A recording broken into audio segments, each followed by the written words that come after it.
que é um cinnamon roll pra galera entender? Então, é uma base, uma massa de pão doce. E aí a gente abre a massa, passa um recheio de canela e vai enrolando. E aí ele fica num formatinho de um rocambole. E aí você meio que não sabe o que é, porque você nunca viu, né? Mas é uma massa de pão mesmo. É Ele é pão um a pão, parada, a base é pão. Exatamente, ele é um pão. Agora, você falou do rocambole, mas, cara, não é rocambole americano, essa parada? Cara, eu acho que não. A galera confunde com rocambole, confunde com bolo de rolo, porque tem um formato parecido. E grande parte do nosso trabalho é educar o consumidor, assim, explicar. A galera chega na minha loja, fala assim, pô, eu vi no Insta, mas nunca comprei. O que que é? E a galera, assim, já na loja pra comprar, sem saber o que é. Então, Vim Vim. pelo Insta. vim. Então, boa parte do nosso trabalho também é explicar. E isso é muito legal. Agora, tem uma diferença gritante já, que é pra galera entender que o rocambole, ele é bem besuntado de Sim. recheio a cada rolada. Uhum. O cinnamon, não, né? Ele tem um pouco menos, porque se você coloca demais, assim, cara, no forno, a manteiga, como é uma base de manteiga, ela escorre tudo pra baixo. Então também nem adianta você colocar, tipo, um monte de recheio. E o rocambole, ele é um bolo. Então, basicamente, em termos mais leigos, assim, a diferença entre um pão e um bolo é que o bolo vai fermento químico e o pão vai fermento biológico, fermento seco mesmo. Aham. E é isso, o rocambole é um bolo e o cinnamon ele é um pão mesmo, um pão E doce. quando foi o seu primeiro contato com esse pão Cara, com canela? na pandemia eu consumia muito conteúdo de gastronomia, sempre consumi, na real. E aí eu consumia muito aqueles conteúdos de, tipo, desafio de 20 mil calorias, desafio de 10 mil calorias, que os caras comiam, assim, a vida inteira em um dia. E aí um dia eu vi um cara comendo na Cinnabon. Aí ele pediu uma caixa inteira, sei lá, com 10, 12 cinnamons, e é hiper calórico o de lá. O nosso também é bem calórico, mas menos do que o dos Estados Unidos. E aí eu falei, porra, eu quero comer isso, velho. E aí comecei a busca. Não achei, tipo assim, não achei no delivery, aí não achei nenhum lugar que vendia presencial. E aí eu falei, bom, Onde tem essa parada? eu comi um no Empório Santa Luzia, mas eu não gostei tanto porque ele era uma parada de massa folhada. Porque tem um... Com uva passa. Tipo isso, que é uma culinária mais francesa. Uhum. E aí não era igual o que eu tinha visto, e eu falei, velho, eu vou fazer. Aí pesquisei uma receita na internet, e aí falei pra minha mãe, aí ela falou, deixa que eu vou fazer uma receita que eu conheço aqui. E aí ela fez uma massa de fatia húngara, que é muito comum no Brasil, que é o enroladinho de coco. Uhum. E aí quando ela foi passar o recheio de coco, eu falei, não, então eu vou fazer o recheio de canela. E aí a gente fez essa primeira vez com a receita dela mesmo, e com o recheio de canela. E a gente, assim, destroçou a assadeira.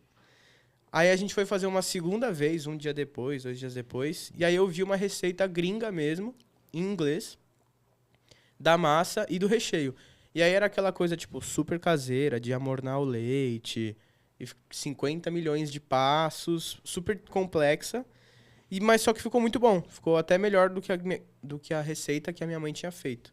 E aí a gente fez pela segunda vez, depois a gente fez, tipo, terceira e quarta vez. E aí... Um dia, aí já vou entrar um pouquinho na história. Uhum. Um dia eu comprei uma burrata pra minha mãe e pro meu pai pelo Instagram. Uma menina tava vendendo ali, eu comprei porque era dia dos namorados. E aí eu cliquei assim, falei, pô, se eu não achei o cinnamon em lugar nenhum pra vender e eu comprei uma coisa de alguém pelo Instagram, eu posso vender pra alguém pelo Instagram. E pode ser o cinnamon que eu não achei em nenhum lugar pra comprar, sabe? Tipo assim, Sim, deu o estalo, assim, a luzinha apareceu. juntou um com o outro. Eu lembro que a gente tava vendo a live do Fábio Júnior, porque na pandemia tinha uma cacetada de Baita live. dia dos namorados, hein? Baita dia dos namorados. Aí eu falei, mãe, você me ajuda? Aí, na versão da história da minha mãe, ela fala que eu só jogava videogame na pandemia, né? O que é verdade, jogava muito videogame na pandemia. E ela falou, lógico, porque ela não aguentava mais me ver jogando videogame. Ela falou, claro, ajudo, com certeza. Isso foi sexta-noite. No sábado de manhã, a gente foi numa loja na Chocolândia. Uhum. Pra comprar embalagem e alguns ingredientes. No sábado à tarde eu imprimi um flyerzinho e fiz uma fornada com umas amostras menorzinhos do que o tamanho que a gente iria vender a princípio e saí distribuindo no prédio. E aí, então, assim, sexta à noite eu tive a ideia, sábado eu já fui pra Executou. execução Aí na domingo a Domingo maioria vendas. das coisas fecham. Então aí a primeira venda aconteceu domingo, mas pra entregar na quarta. Aí eu fui, tipo assim, fui pegar mais algumas embalagens durante a semana, segunda e terça, tipo, ver como que ia fazer. Primeira venda, tava super nervoso. E aí eu vendi o primeiro na quarta-feira. Aí, assim, eu lembro até hoje. Eu entreguei na mão da mulher e ela me deu uma nota de 20. Aí eu olhei pra nota assim e falei, pô, eu gastei R$5 e ganhei 20. Pô, então é assim que se faz dinheiro. Tipo, uma parada meio nesse sentido, porque eu nunca tinha até então, nunca tinha ido pra um emprego CLT, nem nada do tipo. Só tinha feito, tipo, vendia trabalho na escola, sabe? Tô ligado. Só essas experiências de empreendedorismo que eu tive. E aí eu falei, pô, então é assim que se faz dinheiro, tá ligado? Porra, tem uma coisa aqui. E a precificação você tirou da onde? Assim? Então, esse como eu tava na faculdade, eu fiz administração pública na faculdade. E aí eu sabia mexer em Excel, sabia fazer uma planilha. Aí no próprio sábado, depois quando a gente foi na Chocolândia lá, comprou as coisas, voltou pra casa, aí eu lembro que eu sentei na mesa, minha mãe ficou na cozinha e eu ficava gritando pra ela assim, quanto que vai de farinha? Aí ela me falava. E aí eu fui fazendo a planilha. Fez a primeira ficha. Isso, ficha técnica. Ficha técnica Foi aí, da tipo parada. assim, a primeira coisa que eu fiz foi comprar a embalagem e a segunda foi já fazer a ficha técnica. Então, desde o começo, eu já Começou comecei certo. certinho. É. Comecei certinho.